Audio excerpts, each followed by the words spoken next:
Listo. Hola, soy Marfel y el día de hoy me gustaría compartir con ustedes un tema bastante interesante sobre roles y estereotipos de género y cómo se relacionan con la discapacidad. Antes de comenzar, es importante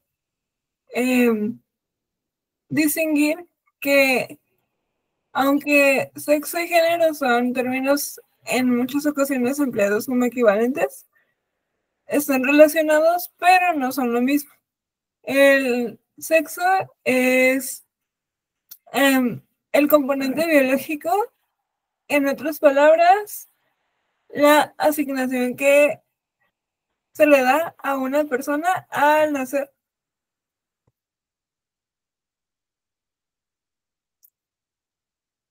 Desde el nacimiento. Mientras que el género es más una situación de identificación y de expresión, en tanto que la persona tiene todo un contexto interno, sociológico, bueno, psicológico, perdón, en torno a su sentir y pensar e incluso situaciones afectivas también. Es un poco más amplio este concepto y hay mucho hacia donde como que estudiar y analizar este concepto porque es más una construcción de cada persona de manera individual.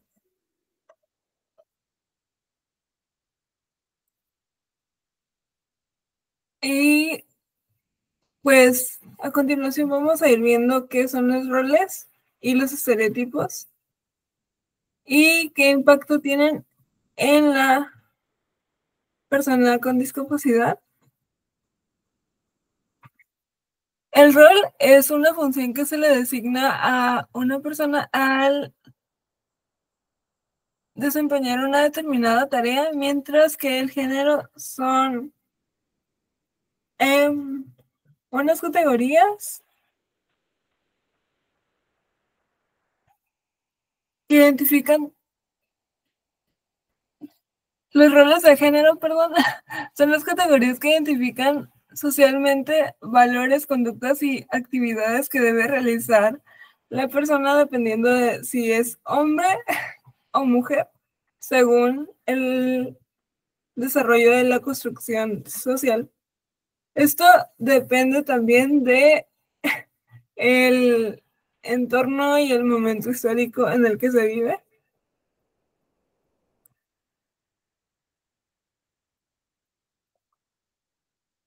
Y también tenemos el estereotipo, que básicamente es la creencia demasiado simplificada de que los grupos de personas tienen ciertas características o que todas las personas en un grupo son iguales. Considerar que género se refiere a atribuir ciertas características a hombres o mujeres, niños o niñas de acuerdo con lo que se cree que es femenino o masculino.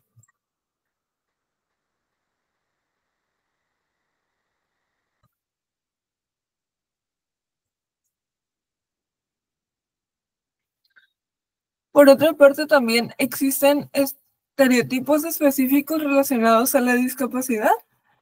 A continuación vamos a ver un listado.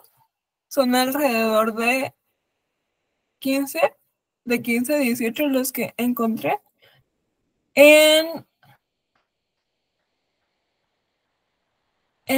un estudio realizado por la doctora Marcela Ramírez Morera.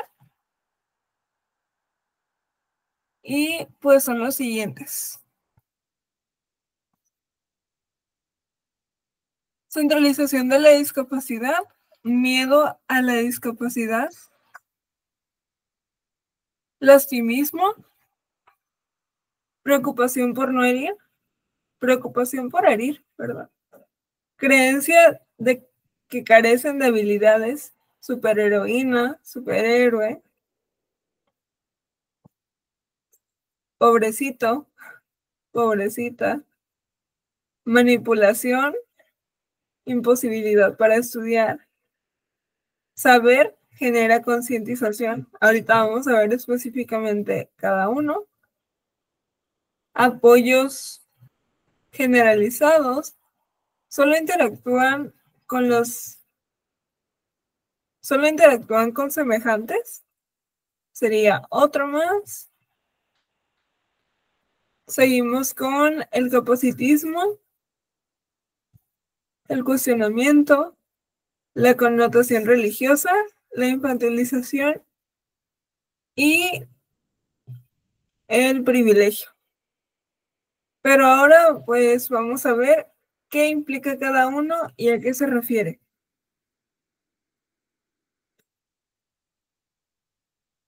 El primero,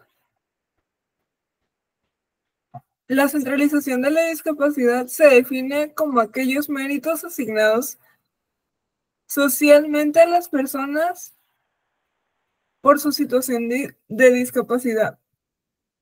En este caso, un ejemplo claro se puede ver cuando a una persona que está, por ejemplo, en un grupo de danza y tiene esta condición, o supongamos que también le puede gustar el teatro y está realizando esa actividad, quienes la miran o conocen que le gusta, le aplauden el hecho de que lo esté haciendo, no de forma tan sincera porque les agrade o les haga feliz saber que lo está haciendo porque le gusta, sino por el hecho de que lo está haciendo con su discapacidad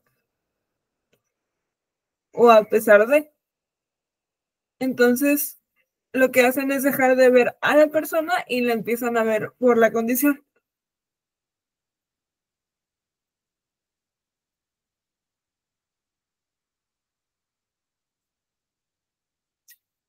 En cuanto al miedo de la discapacidad,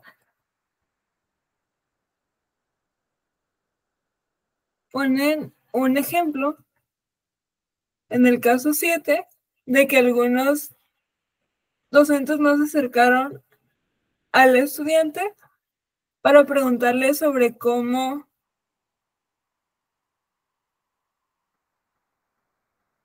ajustes hacer para su desarrollo académico, de forma que la pudieran ayudar, parafraseando un poco la cita que coloca,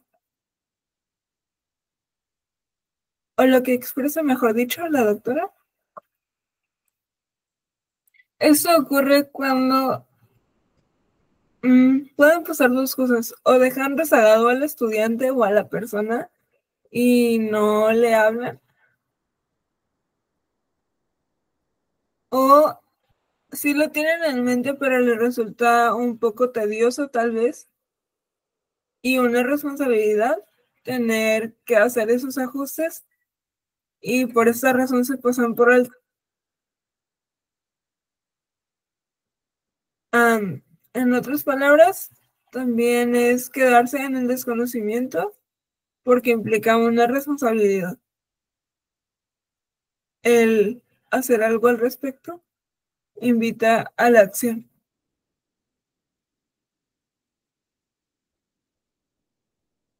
El asimismo se construye también a través de la socialización en los diferentes ciclos históricos de las personas. Y es necesario derribarlo porque de lo contrario se excluye a las personas con discapacidad del entorno en el que se mueven y tal cual ocurre porque se empieza a ver como algo raro y no como una situación natural,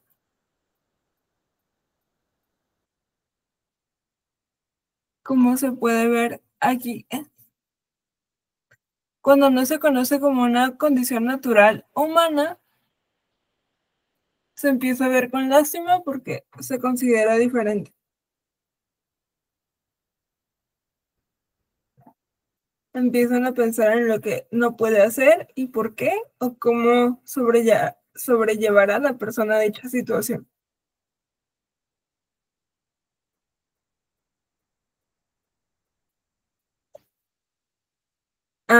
Un ejemplo de ello sería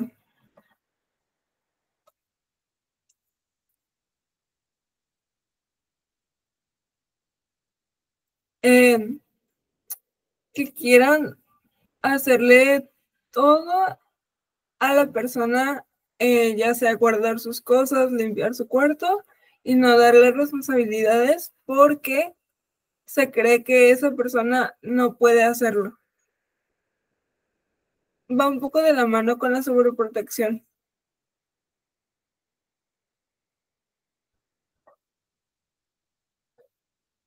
Y la preocupación por no herir consiste en omitir ciertas frases o palabras por pensar que a la persona la van a hacer sentir mal, triste o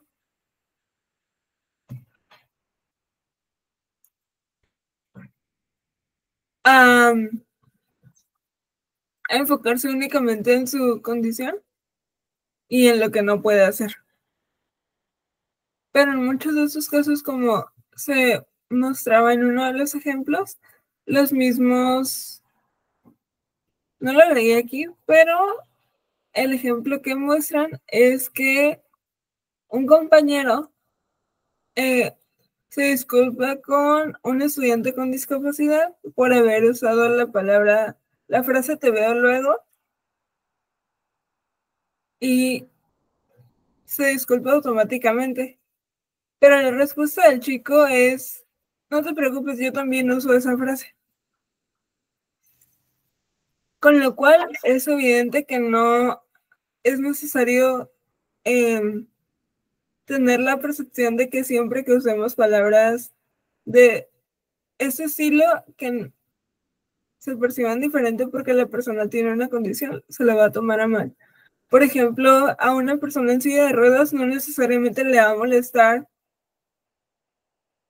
que le digan párate cuando tiene que hacer algo y el contexto indica que se tiene que mover. O que le digan corre cuando lo que están pidiéndole es que se apure. Simplemente se usan en otros contextos, pero no quiere decir que necesariamente vayan a herir a la persona.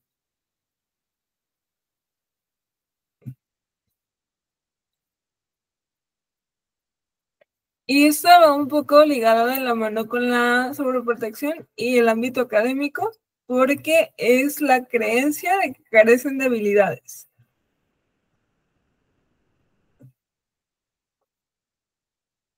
Cuestiones como tareas, mejor te ayudo porque te va a costar escribir, mejor te ayudo porque te vas a atorar para encontrar tus cosas y no recuerdas dónde están y no te puedes agachar en el caso de que a la persona tenga alguna situación de movilidad que no sea necesariamente que tenga una silla de ruedas,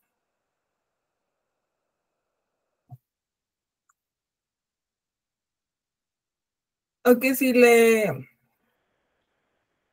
cuesta, por ejemplo, dibujar, pero le gusta y lo llega a comentar en una comida, le llegan a decir, ah, pero ¿en serio dibujas? Porque quizás en algunos casos pueda costar eh, hacer una actividad afín, pero otra muy similar, si esto se puede realizar. Y eso a veces como que no cuadra, pero es como todo, a una persona le puede costar escribir, pero le puede encantar dibujar.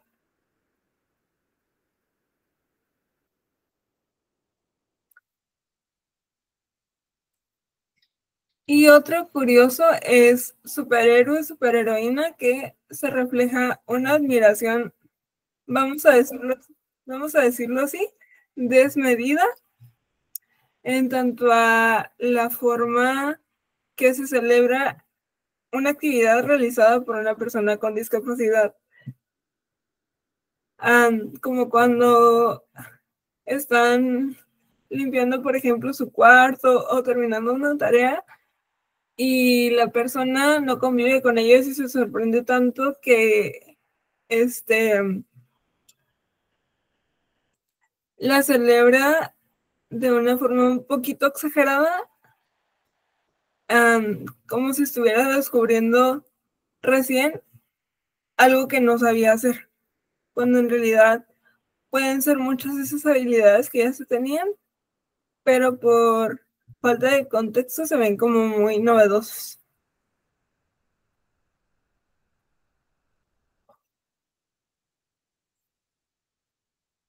O el decir, lo haces mejor que todos porque lo haces a pesar de que tienes esta condición.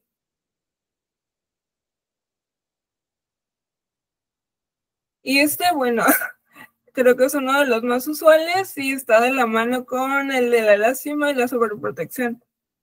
Lo curioso es que de pobrecito, pobrecita, se puede dar tanto del lado de las personas con discapacidad como las que no la tienen. Es decir, un padre o una madre de familia pueden decirle a su hijo, mejor te ayudo porque no quiero que batalles. Mejor te ayudo porque te va a costar mucho hacer esto de limpiar tu cuarto, de guardar tus cosas, de quizá tender la cama.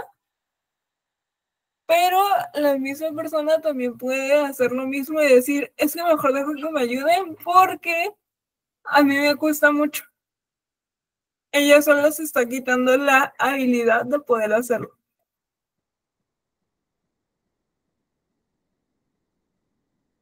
Y bueno, también es uno muy complicado porque, aunque aquí se marca del lado del docente, también se puede dar del lado de quien tiene la condición.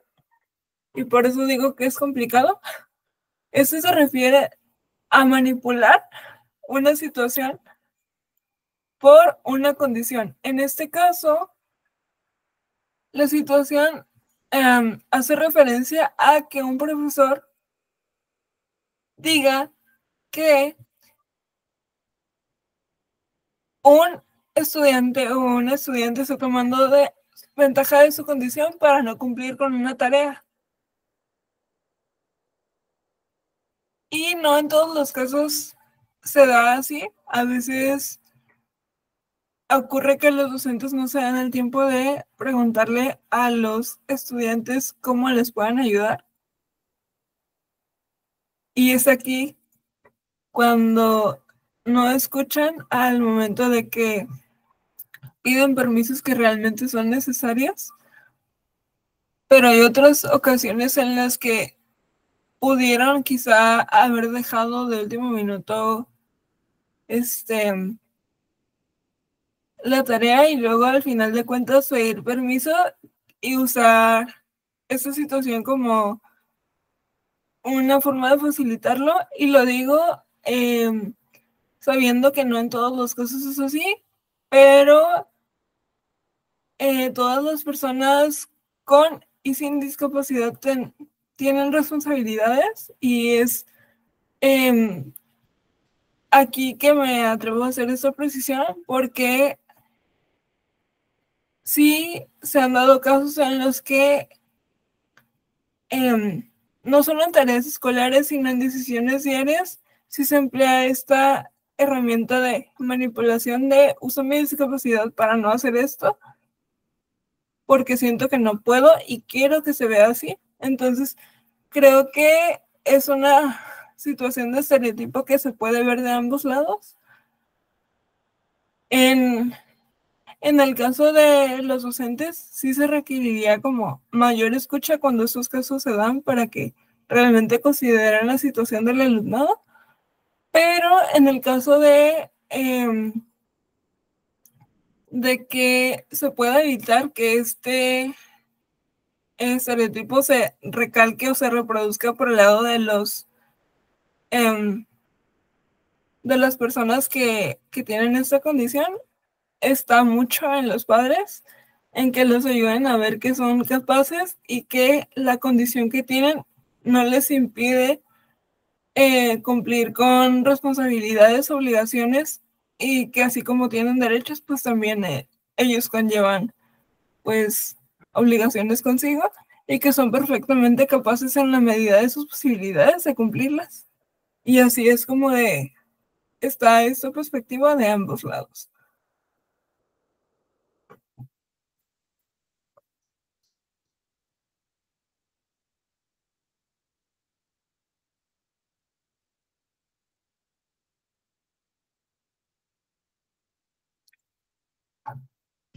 Porque pues, un ejemplo, alguien escribe lento y el profesor sabe que le pidieron permiso y simplemente rotundamente dice que no, pues ahí sí no tendría sentido porque dijéramos que es la persona con discapacidad la que no necesita el apoyo y simplemente lo dejó para después. Pero si se distrajo, por ejemplo, viendo videos en vez de hacer tarea y luego usa ese argumento, entonces sí estaría formando parte de. Creo que de ambos lados hay herramientas para no caer en este estereotipo, como en los anteriores y en los que veremos a continuación.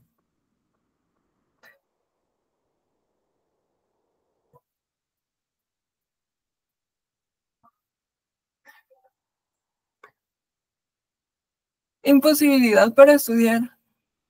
Básicamente es creer en que por tener una discapacidad una persona no puede estudiar, ya sea porque se le haga más pesado, ya sea porque le falta habilidad, ya sea porque es demasiado sensible y cuando le digan algo se va a derrumbar o le van a decir cosas en la escuela.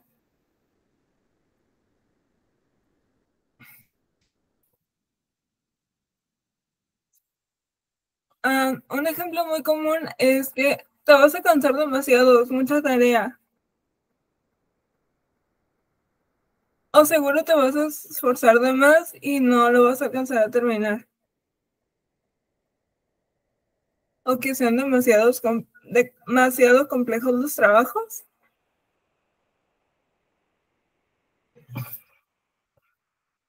No necesariamente es así. Siempre hay estrategias y hay medios para que se puedan dar el desarrollo de los estudios. Porque si a la persona no le gusta, no lo va a ver con un doble esfuerzo, aunque le tuviera que invertir más tiempo.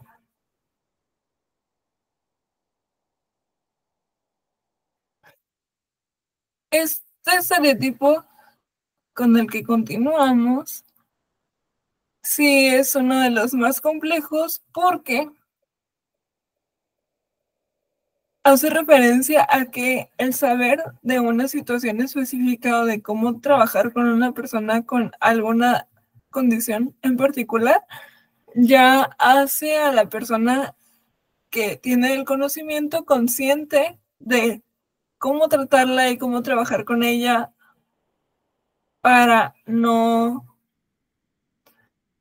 tratarla como de mala manera, por así decirlo. Pero esto no siempre se da porque o una de dos, no le dan apertura para hacer lo que sí puede hacer o no siempre son conscientes de las limitaciones como tal.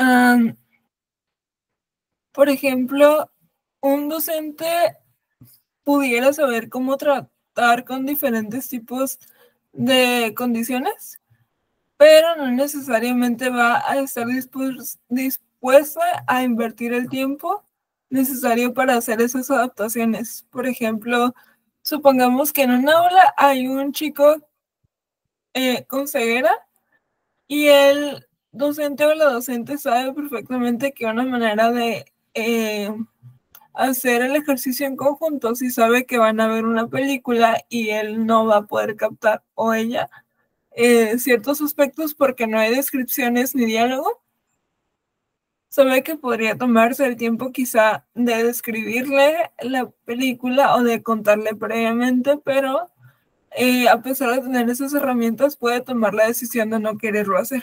Ahí es donde se podría estar cometiendo eh, esta situación que no favorece el aprendizaje ni la comunicación del alumno con el docente y mucho menos la adquisición de aprendizaje.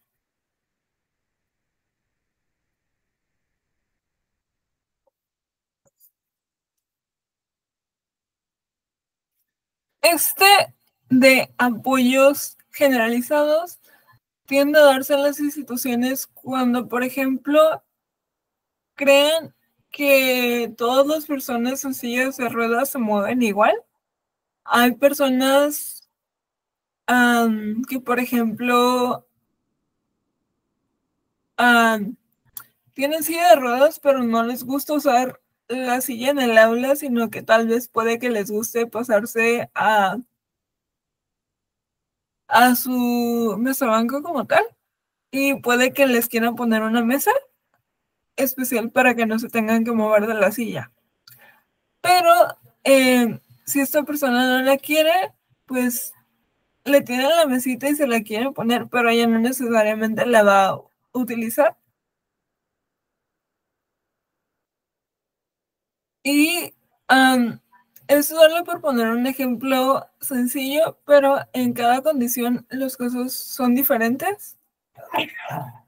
Por eso es necesaria mayor apertura en cuanto al diálogo alumno-docente para que así em, el apoyo que permita el mm, desarrollo óptimo del alumno sea más personalizado y puedan realizar mejor sus actividades en general.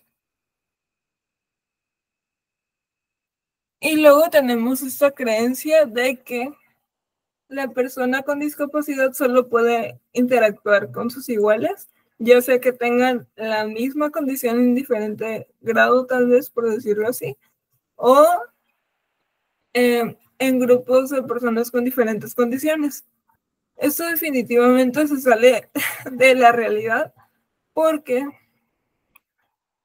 lo mismo es si consideramos que en un grupo de personas, por ejemplo, de 40 alumnos en una aula de clase, no tiende a haber más de dos eh, alumnos con discapacidad en una aula de 40 alumnos, donde la mayoría pues no tienen ningún tipo de condición. Eso por poner un ejemplo rápido, pero también eh, vamos a poner otro ejemplo. Supongamos que una persona con discapacidad, sea cual sea, va a ir al cine con sus amigos. No va por la vida seleccionando amigos que únicamente tengan una condición. Hace amigos como cualquier otra persona y puede compartir intereses y otras cuestiones con esas personas con normalidad. Entonces, pues, este también tiende a ser uno de los más habituales y no está nada cerca de la realidad.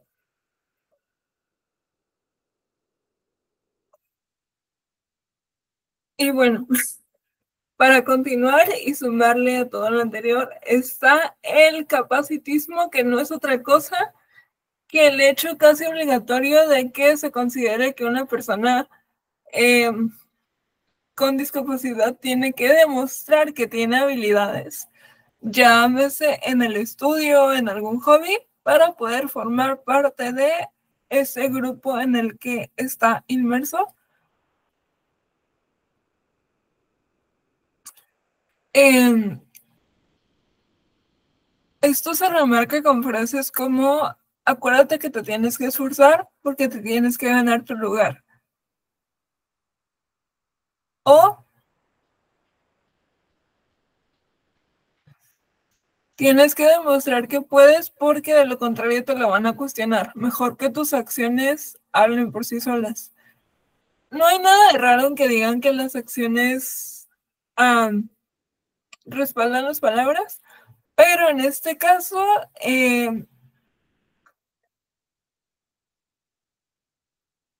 es prácticamente como decir, necesito demostrar para pertenecer y francamente una persona con alguna condición tiene el mismo derecho a que una persona que no lo tiene a pertenecer a alguna carrera en particular o a realizar alguna actividad extracurricular de su preferencia, como cualquier persona.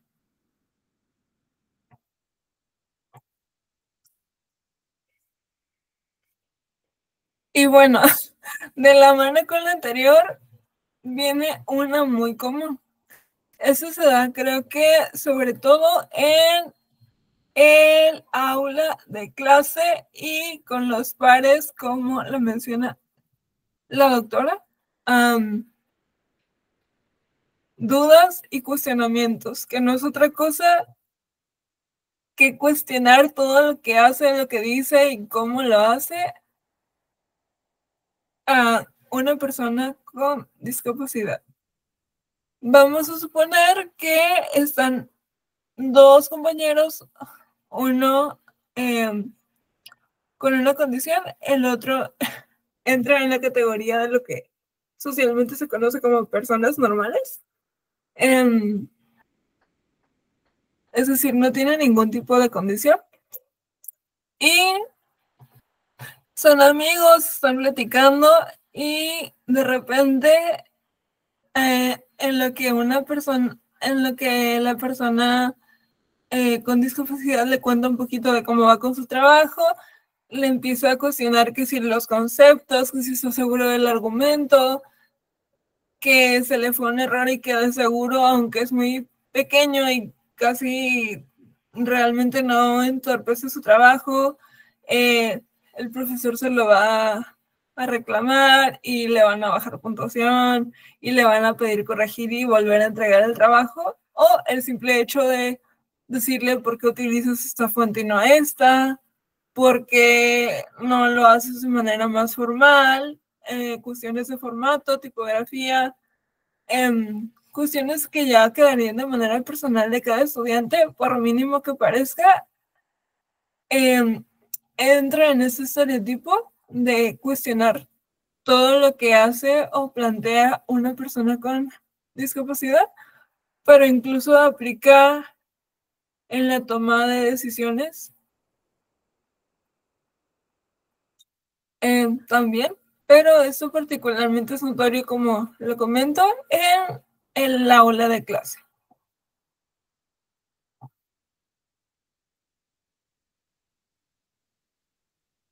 Y bueno, tenemos otra, creo que una bastante compleja en el sentido de que en este tema particular hay más de un punto de vista y todos, pues, evidentemente, por ser personales, son válidos. Pero la connotación religiosa hace referencia a cuando se refieren a la persona con alguna condición como una bendición, pero no en el hecho de que les agrade conocerla, sino que por el simple hecho de creer, pronto va a estar bien, en el sentido de como si se esperara que hubiera un cambio físico en ella, o sea, que en algún punto no tuviera que vivir con esa condición. em, y entrar dentro de lo que llamamos normal socialmente hablando. No es necesariamente que en todos los casos sea así. Hay ocasiones en las que lo dicen con una buena intención, pero eso se llega a notar también, o que el simple hecho de que a lo mejor por amistades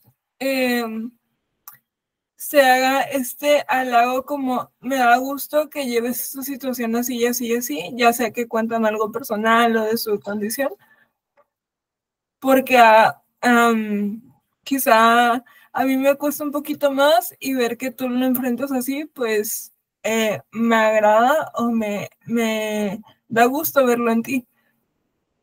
A veces sí pueden decirlo como de manera coloquial de por ese gusto que les da ver que no reaccionan como quebrándose,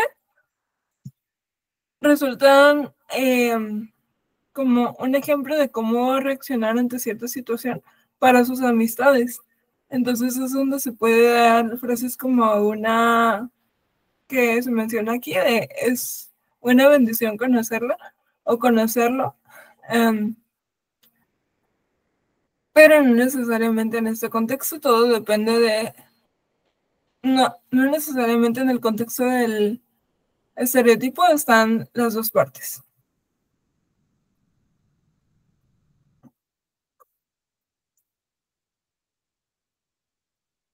Y bueno, esta creo que es de las más sutiles y casi no se notan. La infantilización de la persona con discapacidad es aquella que se hace cuando se refieren a ellas, por ejemplo, como niño o niña.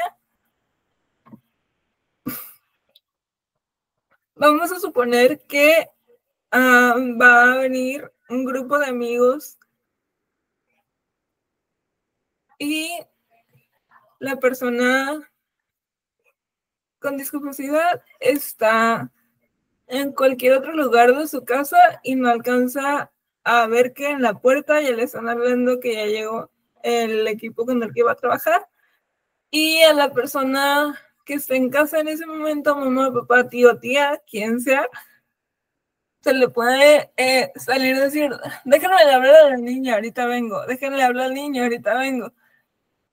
Aunque pareciera ser inofensivo, eh, realmente sí pudiera causar una afección en el sentido de que llevan a la persona a pensar, es que solo se refieren a mí como niño o niña, y el momento en el que quizá le dejen saber como que se refieren a él como joven o jovencita, ya no quizá sea tan fácil que se identifiquen con la palabra con la que los están nombrando, o se les va a hacer demasiado raro. Entonces, aunque pareciera inofensivo, sí puede tener repercusiones, aunque la forma en la que se lo toma cada persona es distinta. Y bueno, este está marcadísimo, casi a tono de carrilla. De carrilla me refiero a juego, por si hay alguien que no ubique su palabra. En contextos, por ejemplo, donde amistades van caminando por la calle y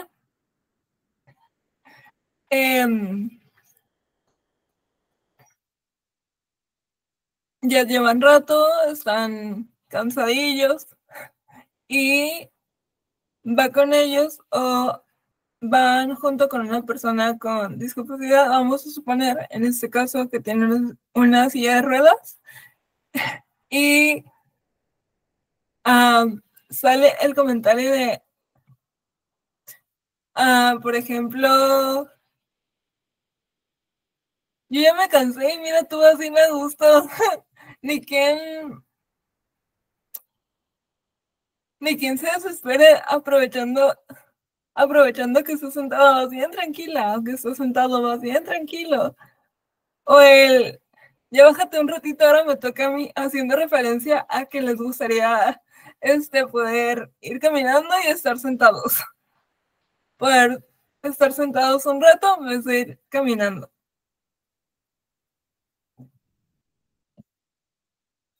O el hecho de que a veces en las filas para comprar o para alguna situación de trámite les den chance de pasar, también es como de, sortuda, sortudo, te van a dejar pasar antes.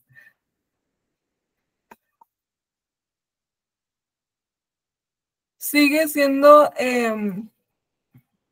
un estereotipo, aunque se vea a modo de juego o comentario, porque se asume que esta persona, por tener ciertos apoyos o aditamentos técnicos en muchos casos para poder hacer ciertas actividades, ya tiene un privilegio.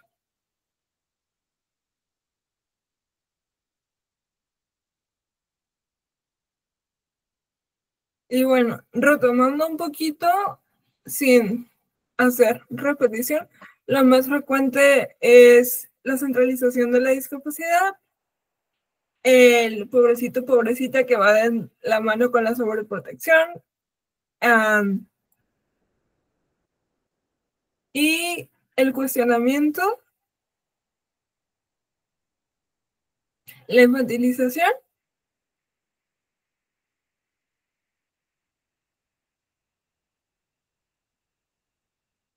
Creo que serían algunos de los más comunes, pero si sumamos a esto los roles de género, encontraremos lo siguiente. Supongamos que en una pareja, una de las dos personas tiene una condición. En este caso, vamos a poner al chico, como se menciona en el documento. Por ejemplo, la autora maneja el siguiente ejemplo, de que eh, aún no quieren que un hombre entre a la familia porque usa silla de ruedas, es decir, tiene una condición y es más difícil que pueda proveer. Estoy parafraseando un poco, pero sí se ve como enmarca cierto descontento de, en torno a que es el hombre y debería poder proveer. Por lo tanto, como tiene mayor dificultad y no lo puede hacer como es habitual, entonces se sale un poco de la norma de lo que sería su rol. Ahora vamos del otro lado. Supongamos que la chica es la que tiene una condición, mismo caso, silla de ruedas. Una de las situaciones por las cuales se saldría de su rol, entre comillas, sería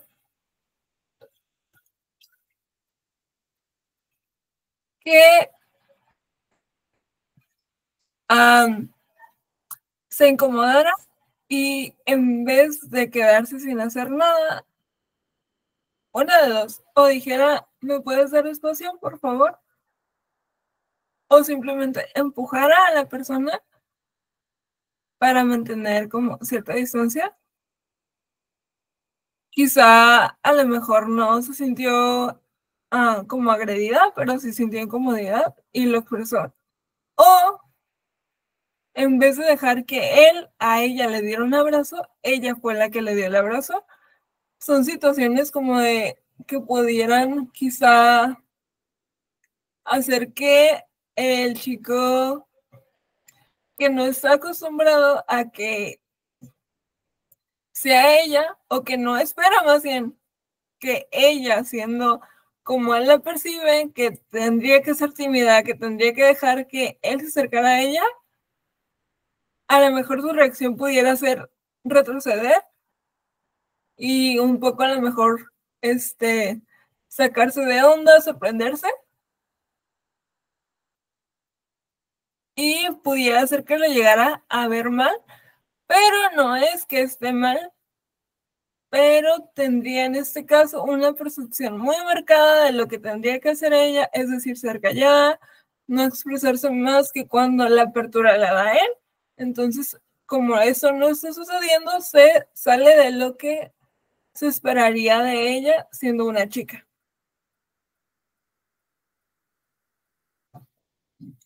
Y eso es muy común, que se espere que las personas, y ya no hablemos de chicos o chicas, en ambos casos, se tiene la idea de que no les gusta interactuar mucho, de que son tímidos, de que todo les da pena no a nivel de pena, sino a nivel de pánico, y no necesariamente es así. A todas las personas les gusta relacionarse, ya sea en grupos grandes o pequeños, pero todos tienen como el mismo derecho y la misma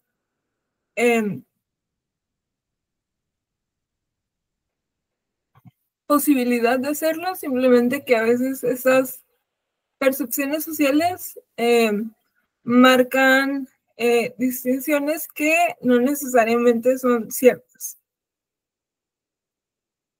Y bueno, la finalidad de este video es precisamente visibilizar un poco lo que son los roles y estereotipos de género y la forma en la que se reflejan en las personas eh, con discapacidad, a fin de que podamos como sociedad desarrollar un poquito más de conciencia y hacer lo posible para no repetirlos y ser conscientes de que todas las personas somos capaces de desarrollar distintas actividades, de tener empleo, de ir a la escuela, de conversar con otras personas, de tener pareja y de realizarnos en todos los aspectos de nuestras vidas.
Hola Marifer, ya, Hola, ¿ya? Ok, voy a apagar rápido la compu, pero ahorita te mando un mensaje, ¿va?